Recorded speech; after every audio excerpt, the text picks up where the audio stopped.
वो तुम्हें जिंदा नहीं छोड़ेगी। ठीक है जिन, मैं तुम्हारे लिए वो चमकदार फल जरूर लेकर आऊंगी। मैं तुम्हारा इंतजार करूंगा, बहादुर लड़की। इसके बाद रीमा वहाँ से बाग में जाती है।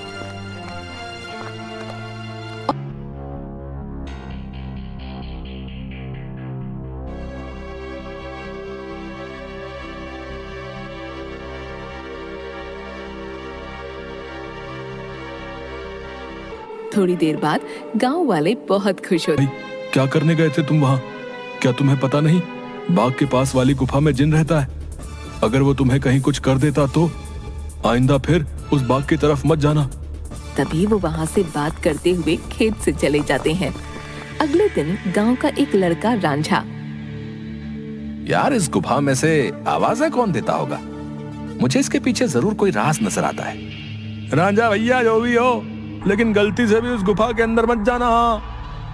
लेकिन इस गुफा का रहस्य तो मैं जान कर रहूंगा। सब गांव वाले डर के साए में आखिर कब तक रहेंगे? उसके बाद शाम हो गई और रांझा और उसका दोस्त अपने अपने घर चले गए। अगले दिन सुबह सारे गांव में सन्नाटा था और रांझा के घर के बाहर उसकी लाश रखी हुई थी। सब रो रहे थे। शाम को बस ये बोल के घर से निकला था कि आज एक रहस्य से पर्दा उठाने जा रहा हूँ। मेरे रांझा की बहादुरी उसे ले डूबी।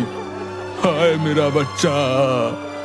हो ना हो, ये उस गुफा वाले जिन ने ही किया है। हाँ, उसी गांव में धन्नू नाम का व्यक्ति रहता था जो एक व्यापारी था। उसकी 2 बेटियां थीं, रीमा और सीमा। उन दोनों को रंग बिरंगे फूलों का बहुत शौक था।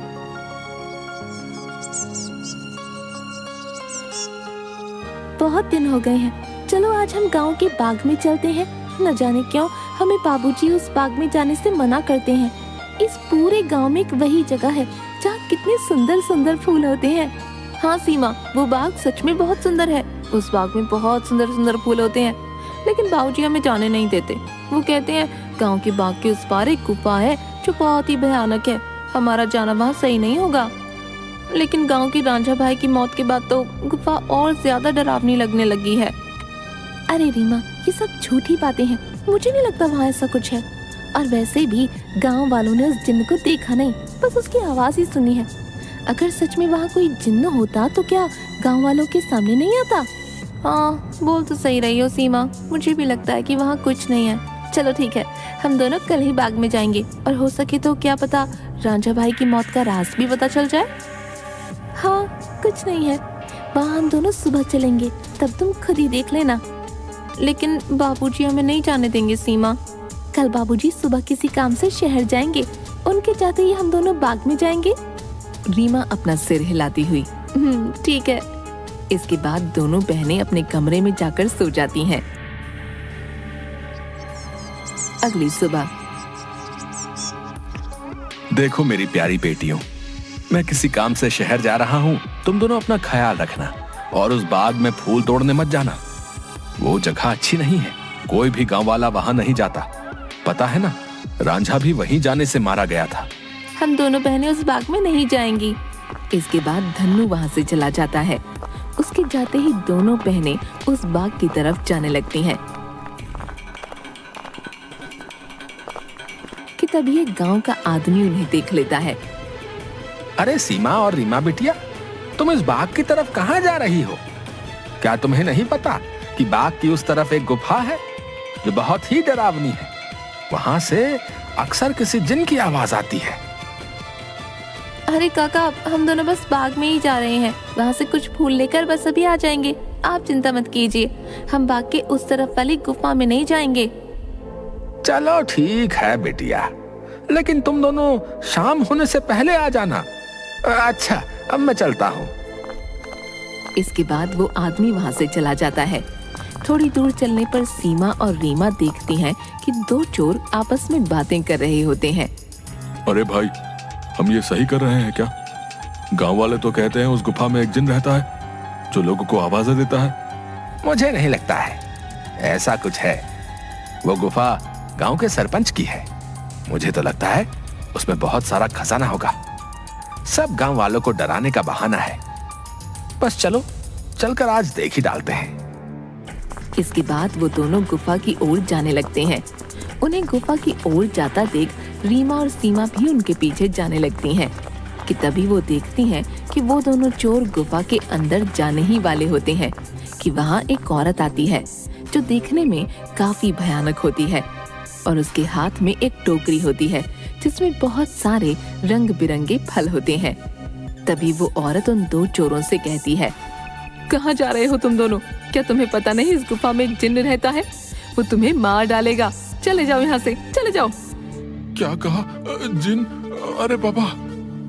कि तभी उस जिन्न की आवाज आती है, कौन है वहाँ? क्या कोई मुझे सुन पा रहा है? अंदर आओ, निकालो मुझे यहाँ से। जिन्न की ऐसी डरावनी आवाज सुनकर वो दोनों डर जाते हैं। अरे भैया भागो, इस गुफा के अंदर तो सच में कोई जिन है, भागो यहाँ से।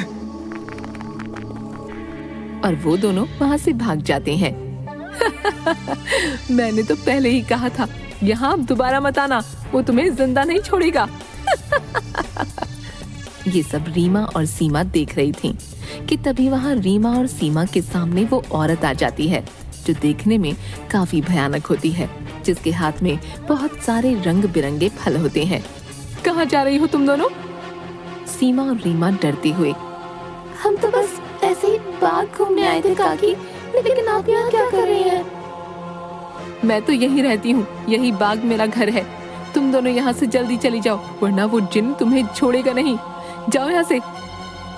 क्या सच में बाग के उस पार वाली गुफा में कोई जिन्न है काकी? हाँ, और वो बहुत खतरनाक है। तुम दोनों यहाँ से जल्दी चली जाओ। इसके बाद वो औरत वहाँ से चली जाती है। मुझे बहुत डर लग रहा है, अब मैं इसके आगे नहीं जाऊंगी। मुझे लगता है वो औरत सच बोल रही है, वो जिन्न हमें मार डालेगा। मैं नहीं जाऊंगी उस गुफा में। ठीक है, तो मेरा यही इंतजार करना। मैं सच जानना चाहती हूँ, क्या वाकई वो आवाज जिन्न की है या नहीं? इसलिए मैं तो गुफा के अंदर जा रही हूँ। तुम यहाँ से कहीं मत जाना, मैं जल्दी आ जाऊंगी। इसके बाद रीमा अकेले ही आगे चलती है।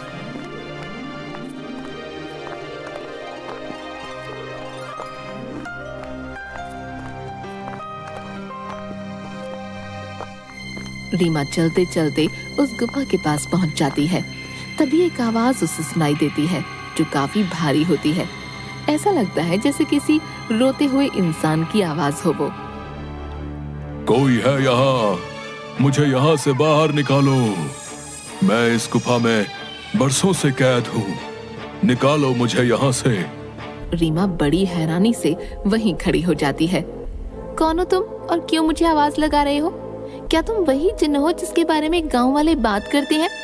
क्या सच में तुम यहाँ इस गुफा में हो? हाँ, मैं जिन हूँ। मैं कई सालों से इसी गुफा में कैद हूँ। मेरी सहायता करो लड़की, मेरी बात मानो। मैं तुम्हें कोई नुकसान नहीं पहुंचाऊंगा। तुम मुझे इस गुफा से आजाद कर सकती हो। इसके बाद मैं यहाँ से हमेशा के लिए चला जाऊंगा। मेरी सहायता करो। क्या सच में हमेशा के लिए तुम यहाँ से चले जाओगे? मैं तुम्हारी सहायता जरूर करूंगी। मुझे क्या करना होगा जिन? बताओ मुझे, मैं अवश्य ही करूंगी। तभी गुफा के दरवाजे खुलते हैं और रीमा उस गुफा के अंदर चली जाती है।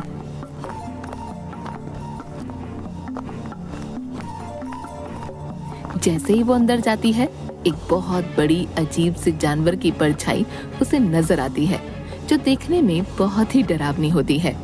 आओ लड़की, तुम्हारा जिन की इस गुफा में स्वागत है।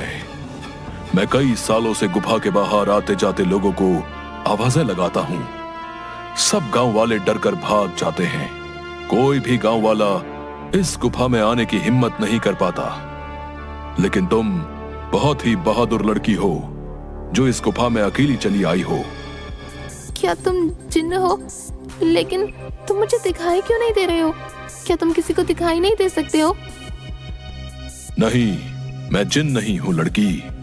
मैं उस जिन की परछाई हूँ।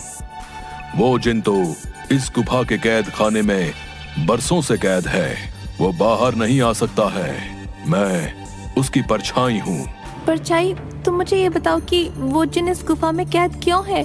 क्या जिन्न के इस गुफा में रिहा होने का कोई मार्ग नहीं है?